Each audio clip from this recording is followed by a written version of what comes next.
Hey, hello everyone. Welcome to this first ever lecture on Introduction to Docker, an open platform to build, ship, and run distributed applications. We'll try to cover all the important topics and concepts related with Docker and get whosoever is watching this. Welcome to this exciting journey. It's going to be really, real quick. We are going to cover all the only the important points. This is Gogo, our personal assistant, our personal friend. He's going to keep on coming in between sessions and trying to explain how he uh, got to know about Docker, and he's going to take us into this intensive learning walkthrough. Um, so let's Docker. So Gogo had a first day in his project. He thought that is going to be exciting. He'll impress everyone with his skills, and luckily he got the first task. So the first task he got was without any KT. KT is knowledge transfer. Any setup. OJT is on job training. He didn't got any of this, and he was directly asked to work on a project which included PostgreSQL, HBase, Ubuntu, Node, Jenkins, all the latest tools, and the team, the management expected, the team expected that Gogo knew all this, how and from where to get all these things and start working. So now Gogo is tense. Gogo thinks that he was too confident because he's stuck right now. He is not aware about where to find all these tools and how is he going to integrate them, because every software has different configuration. Every app will have certain libraries, dependencies, OS requirements, hardware needs, etc. So there are the challenges are many, because as Google in the last slide said that there are a lot of dependencies, there are a lot of libraries, there are a lot of different OS which different softwares work. So when we are trying to integrate all these different applications together in one place, it is considered a matrix from hell, because because we are not sure what will be the infra configuration, what will be the version, which softwares will be used, exact softwares will be used, which kind of environment are required for running my code, for running Gogo's code, and also once I, being a developer, consider that I've created the code, I have generated the code, the build was successful, but am I sure that that part of code will be migrated smoothly and quickly to higher versions in future, or if there are any hardware changes in future, for example from 64-bit to 128-bit, like which is right now physically impossible, as 64-bit can address 16 billion GB memory, but we still need to give it a thought. What if there is a hardware change? Is my code compatible to that? And also, most importantly, all these services and apps that I'm going to use, for example, it can be front end, DB, queue, APIs, or OS operating systems, and everything. All those services and apps, are they going to interact with each other properly or not? And what if I write my code and that code has to handle a lot of traffic? So do I have the freedom to scale my entire system to as many instances as I want to handle that huge traffic? There are so many concerns, there are so many confusion, there are so many questions when we try to code, when we try to do something from scratch, which Gogo was assigned here, and that gobsmacked and confused Gogo, and he was trying to find out what and how is he going to come out of this. There's another problem as well, like which all the developers in some or the other part of their life have come across. Like uh, I have done my coding, my code is working fine, but what if, like many times it happens that my code works fine, build was successful, but when I give it to the tester, it fails.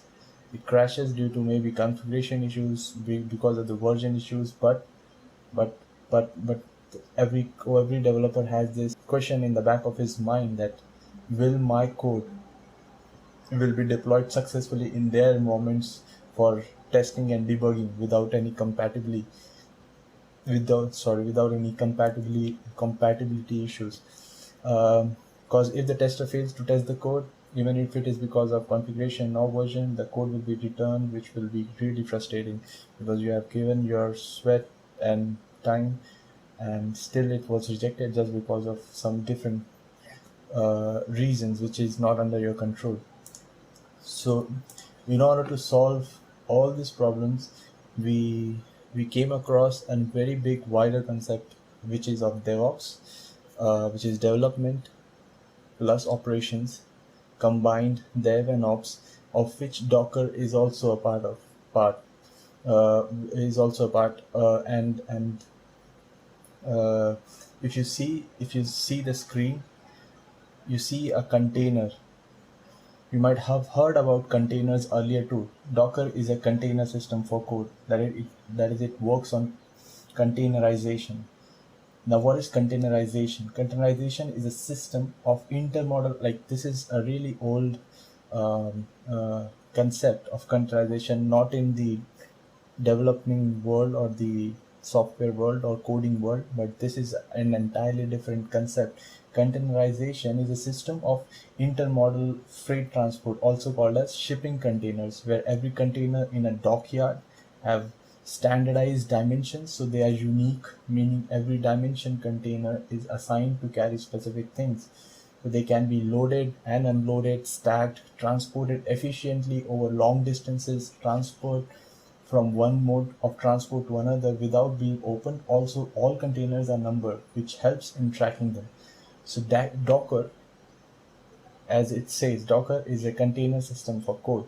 So Docker is based on similar concept. Every software application is converted into a container with only required dimensions. That is, the required library files and dependencies are kept in a container, which can be copied, used, and if the purpose is done, deleted. Also can or it can be deployed wherever we want. So Docker is a container management service. The keyword of Docker says develop, ship, and run anywhere. The whole idea of Docker is to easily develop applications, ship them into containers, which can then be deployed anywhere.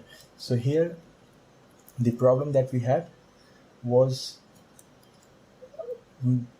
many, but now all the softwares, every software is brought into a container, and they have every container have all required libraries and dependencies which are which is needed by that specific software or application, be it a web server, database, messaging, orchestration, any specific entity. If it wants to run it, a container will have all the required necessary libraries, binaries, which will help it to run, which makes container best thing a developer can ask for.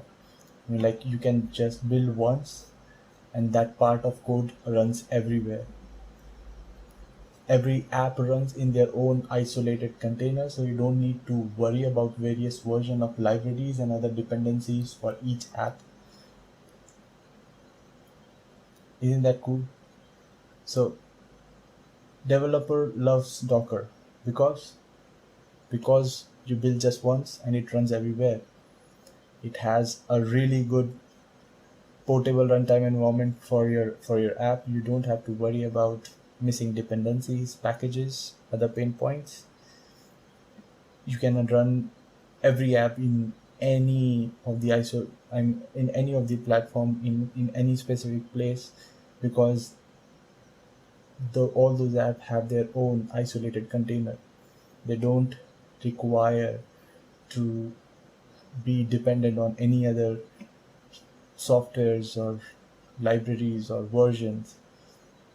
So all these points which are pain point for a developer was solved by Docker, because of which developers love Docker. Now here Gogo is trying to show off that, yeah, he finally knew what specific technology or tool will take him out of this problem. So now the next question that arrives is what Docker is doing when this specific thing which Docker is doing right now, which is it is letting you run a specific software, uh, not being dependent on the hardware or the versions and everything. Like Docker is doing just something which VMs, which is virtual machines, did via virtualization. So you may ask, what Docker is doing is already being done by VMs via virtualization, isn't it? And the answer is yes. Docker, which works on the concept of containerization, is also a type of virtualization, but there are several benefits of using Docker. Virtualization basically is the technique of importing a guest operating system on top of host operating system. Now here, if you see, there is an host operating system, and on the top of it there is a hypervisor, which is a VM, and on top of that we have a guest OS, which is your guest operating system, and on the top of that we have the binaries and libraries, and then on top of that we have application. So you see, like my laptop already has Windows 10, but I also want to use operating system like Ubuntu. I want to use as Windows 8. I want to also use a Red Hat, but my hardware will not support if I install so many operating systems on my main server, my main hardware.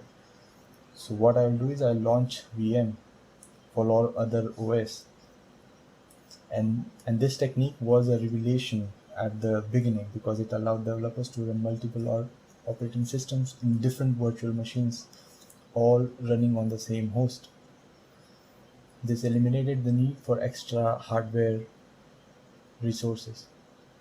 But as we know, technology keeps on improving. Dhoni गया तभी कोहली आया.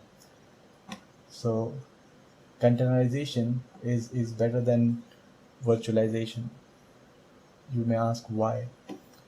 Well, containerization is the technique of bringing virtualization to the operating system level. So if we come to this part of the site, virtualization here brought the abstraction of hardware. There are several different operating systems, but we have just one hardware. The server is the only hardware that we have right now, but there is one host OS, and there are 3 different guest OS which are running on this one server, which is kind of an abstraction of the abstraction to the hardware. But Docker went one step ahead, and it brought the abstraction to the operating system. So in this, there is server, there is host OS, both stay common because these are the basic requirements of any machine. Consider your laptop. You will have your server i5, i3, i7, and then you will have an OS, could be 7, 8, 10, Windows, or if you are rich, you have, or you believe in quality, you'll have Mac. So Mac will have its own Mac OS. But if I want to launch a lot many OS on my machine, instead of going for virtualization, I will go for containerization, because there is just one layer of Docker, and this one layer of Docker is helping all these different applications to interact and run on my machine isolated, in an isolated form. So the cons, I mean, like, what are the drawbacks, which led way to Docker enter this market, and why virtualization was no more considered as that effective as containerization, is because running multiple virtual machines in the same operating on same host operating system led to performance degradation. And like, consider you are running so many operating systems. Okay, you are you are giving a way to run a lot many operating system, but because of the guest OS running on top of the host OS, both OS had their own kernel and set of libraries and dependencies. This takes up a large chunk of system resources, that is hard disk, processor, and especially RAM, meaning you launch VM on your laptop so you can run some other application faster on it, only to realize that everything got slow. Also, one major problem with virtual machines which uses virtualization is that it takes almost a minute to boot up. I work with VMs in real time at work, and sometimes it is torture to deal with them. On the contrary, Docker has bare minimum. If you see from the graphic web, the Docker has bare minimum binaries and libraries, and containers are being on the same OS kernel, which is lighter and smaller. Also, utilization of resources is way better compared to VMs, as there is no guest OS and they use just host OS. So there is a huge upliftment of for running different services, softwares, applications by having just one host OS and laying a platform and then running all the applications on top of that. On the applications, all OS, all services, anything, just on this. This is kind of another revolution which we had when Java came into, when there was just C plus plus, and then Java came into picture, and it brought this platform independent thing where you just need to provide JRE or JDK, and then you can run any Java application on that machine. So similarly, this is the same. You have a server, you have host, you are laying down a Docker virtualization, and that Docker virtualization is helping you to run any amount of applications or services on top of the host OS. So coming to, I've talked about we have talked about a lot of containers. So what are containers? Containers are basically running instances of image. We'll come to this part of what is an image and what do you call running instances of image, but containers are basically operating system level virtualization. As we said, containers are operating system level virtualizations. It allows you for multiple isolated user space instances. They all share single kernel, and they can be added or removed anytime. So now Gogo is happy because he's not only found a solution for his problem, but he has also found an upgraded version of solution, which is way better than what people used to have, which was VM. This is a slide of all the differences. You can go through it if you want later in the video. Similarly, for containers, we have already discussed about all this part, that the containers are operating system level virtualization. They share single kernel, can be added, removed. It consists of a self-contained Linux file system, can be from any Linux distribution which is compatible with host single, and right now this is basically used in cloud computing. Now let's talk about what is how does the Docker lifecycle look like. Now, you would have heard about GitHub repository You pull the code base from the central repository or central space, and it is available to all who has the access to that repository. Similarly, if people who are working in corporate offices, they would have come across the the the tool of Perforce. That's also similar to what GitHub does. Perforce is also a repository, and similar to GitHub and Perforce, we have Docker Hub, which is again another repository, which is the main repository. And when you try to pull an image from this repository, it comes to your Docker local server. When you run when you pull this from here, when you pull this, you are actually pulling an image. So those are all Docker images that you pull from Docker Hub, and when you run that image, it becomes a container. So in short, running instance of image is container. And now you can stop, or you can start, or you can delete, or you can keep creating new instances of this image, which is new containers, until this image exists in your Docker server. Once this image is deleted, you can again pull it back from Docker Hub, and you can do the same thing again. So now Gogo looks happy because he was worried about tester. So now he knows that he can pull all those tools, all those applications from registry of Docker, write his code, then push it back to Docker, and this tester can pull it back from here,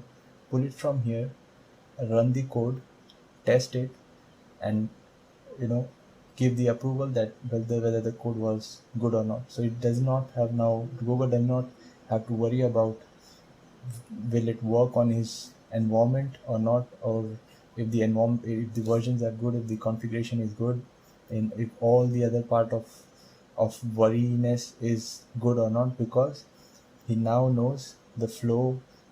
He now knows how Docker system works. Now let's talk about Docker technology. Now, Docker technology is dependent on three major pillars: OS level virtualization, which we saw in earlier slides. We can run multiple isolated Linux containers, be it Debian, Ubuntu, Fedora, CentOS, all of them on one single host of Docker platform without increasing any load on your hardware or OS. Isn't that great? And Docker heavily relies on cache memory. Layer caching is another most important feature. We will learn it in our further sessions. But Docker layer, in Docker, each layer is mounted on top of previous layers. As you can read, each layer is mounted on top of previous layers, which are immutable, which can be shared across. Currently, we have base images like the ones that I mentioned earlier: Debian, Ubuntu, Fedora, CentOS, etc. The top layer is the container, as you can see in this image, on which we'll be working throughout the session. This is kind of something which you would have, which you can relate it with data types in C++, C and C++, that you have the primary or primitive data types, and you have then derived data types, and then you come to user-defined data types. So containers are our user-defined data types, where we will be using these base images are the ones which are already present in the Docker Hub, which we'll be using at the reference. Those are parent images. They are immutable images, so we'll be using them, and then we'll create our own user-defined data types, which is our containers. I mean, like we can run those images, we can make changes, we can create new images, and then we can push it back to the Docker Hub. Now let's quickly go through the Docker architecture. I mean, Docker uses a client server architecture. The Docker client talks to the Docker daemon. This is the client. This is the daemon. And then daemon does everything. Daemon is like the heart of Docker. It does all the lifting of building, running, distributing your containers, everything. The Docker client and daemon can run on the same system, or you can also connect it with the remote Docker daemon, which we will be seeing in the future lectures. Uh, Docker client and daemon communicate using a REST API. Now, if people for the people who are not aware about REST API, I'll quickly give you an overview. Well, REST API is representational state transfer, which is a client server HTTP call.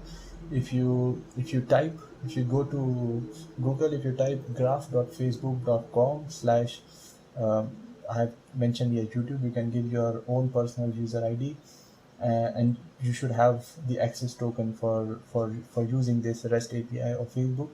The REST API, when you put this URL and then you press enter, the REST API of Facebook gets called, and it will return you a JSON response like this, which is key value pairs like this.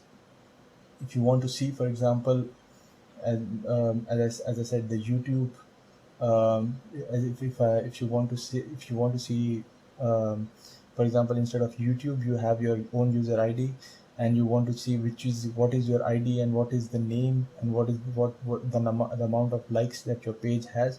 You can just directly write this in this format, and it will be returned in JSON format like this, the where the ID will be returned with its corresponding value, with name will have this its corresponding value, likes will have its own corresponding value. So every website exposes some API which can be used to get data from their website, and then can be exploited to whatever extent you want. So that's the REST API. That's the concept of REST API. Talking about server now, server as the name itself says, it is the most important part of the entire Docker structure. It contains Docker hosts. It will be storing containers. It will have images. So it is going to do all the heavy lifting part of building, running, and distributing containers. Whereas registry, as the name itself suggests and answers, that it is the place where it will be storing entire images, all the official images by Docker, and also new images which we will be creating once we are very well versed with Docker terminologies, and we are good with the Docker commands and everything. We will be storing our own images, our own customized images to the Docker registry. So in future lectures we'll get to know, we'll definitely try to understand in much better way how the client and the Docker and registry, these three different entities, interact with each other, and give us what the Docker is all about.